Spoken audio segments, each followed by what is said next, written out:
OK. Exercice, calculer les fractions suivantes. On commence dans la correction avec la fraction A, qui est tout simplement 3 cinquièmes plus 1 demi. Voici l'erreur que la majorité des élèves commettent.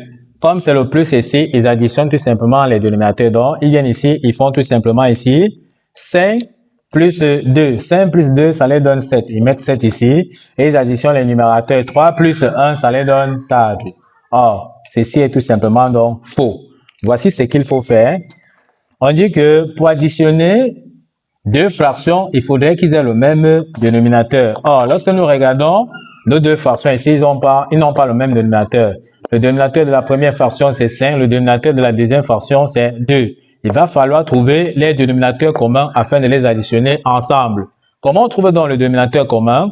Il suffit de multiplier le dénominateur. Donc ici, il suffit de multiplier 5 fois 2, ça va nous donner le dénominateur commun. Donc on fait ici tout simplement 5 multiplié par 2. Une fois qu'on a donc 5 multiplié par 2, on va donc faire le produit en croix. On va donc faire la multiplication, commençant toujours dans ce sens-ci.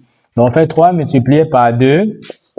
Ici, comme c'est plus, on met donc le signe plus à ce niveau-ci. Et on multiplie maintenant dans ce sens-ci. 5 multiplié par 1. Donc on fait 5 fois 1. On peut donc calculer. 5 multiplié par 2, ça nous donne 10. On fait ici 3 multiplié par 2, ça nous donne 6. On met donc le plus. 5 multiplié par 1, ça nous donne 5. On peut donc additionner. Le dénominateur commun ici, on a vu que c'est 10. On additionne le numérateur. 6 plus 5, ça nous donne 11. On voit que 11 et 10 ne peuvent plus se simplifier. Donc, voici la réponse. OK, si c'est compris, on passe donc directement avec la résolution de la fraction B.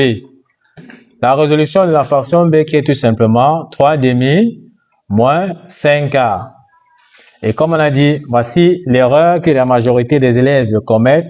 Comme c'est le signe moins ici, il vient ici, il fait tout simplement 2 moins 4. Il vient aussi au numérateur, il fait 3 moins 5. 3 moins 5, ça lui donne, donc il vient ici, il fait tout simplement 3 moins 5. En calculant 3 moins 5, ça lui donne moins 2. 2 moins 4, ça lui donne moins 2. Moins 2 divisé par moins 2, il vient ici, mais 1. On voit que tout ceci est donc faux. Voici ce qu'il faut faire. On dit que pour additionner deux fractions, il faudrait qu'ils aient le même dénominateur. Or, lorsque nous regardons nos fractions ici, le dénominateur de la première fraction, c'est 2. Le dénominateur de la deuxième fraction, c'est 4. Donc, pour les additionner ensemble, il va falloir trouver le dénominateur commun. Comment trouver donc le dénominateur commun? On fait tout simplement le produit des deux dénominateurs. Donc, on multiplie les deux dénominateurs. Ça, c'est la méthode générale qui passe partout. Donc, on fait tout simplement ici 2 multiplié par 4. Donc, 2 multiplié par 4, ça nous donne le dénominateur commun. Ensuite, on va faire le produit en croix. On commence toujours dans ce sens-ci. D'accord? Toujours commencer dans ce sens, pas dans ce sens-ci. Donc, on fait 3 multiplié par 4. Donc, on fait 3 multiplié par 4. Le signe moins qui est ici, on vient mettre ça ici. Ensuite, on multiplie dans ce sens-ci. Donc, on fait tout simplement encore 2 multiplié par 5. Une fois que ceci est donc fait, on peut donc calculer le dénominateur. 4, 2 multiplié par 4, ça nous donne 8. Au numérateur, on a 3 multiplié par 4, ça nous donne 12. Le signe moins qui est ici, on met ça ici. 2 multiplié par 5, ça nous donne 10. On peut donc avoir 8 qui est donc le dénominateur commun. 12 moins 10, ça nous donne 2. Ce qu'on constate ici, c'est que on peut encore simplifier 2 et 8 par 2. Donc, au numérateur, on divise par 2 et au dénominateur, on divise par 2. Ce qu'on va faire, on fait donc 2 divisé par 2, ça nous donne 1. Et au dénominateur, on fait 8 divisé par 2, ça nous donne 4. On voit maintenant que nous avons donc un quart qui ne peut plus se simplifier. Donc, voici la réponse. On passe donc à l'équation C.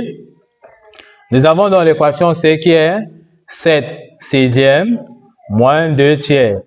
On vous laisse tout simplement dans le soin de calculer 7 sixièmes moins 2 tiers, puis nous laissez vos réponses en commentaire. On va vérifier pour voir si vous avez donné la bonne réponse.